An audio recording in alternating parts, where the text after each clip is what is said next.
রাধে রাধে। তো চলে এসেছি কালীবাড়িতে। দেখো আমরা চারজন তো এসেছি, আর এই যে এই দিদিটা আসে, কাকুলি দিদি, মানে প্রত্যেক বছরে আসে আর দেখা হয়, অনেক দিনে পরিচিত।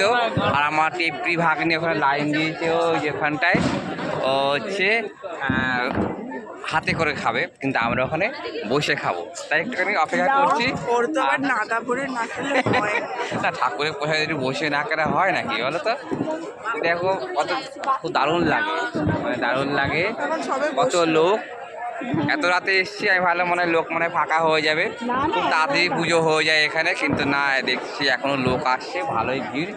আর এখানে ভোগ প্রসাদ খুব ভালো, দারুণ, খুব দারুণ করে, খুব দারুণ, মানে বন্ধুদেরকে বলছি, বন্ধুদেরকে পাঠিয়ে দিবি, সবাই চলে এসো, সবার জন্য। আর কি আসবে, এখন রাত হয়ে গেছে, আর কি আসবে? যাই হোক, আমরা খাই আর তোমরা এনজয় নাও।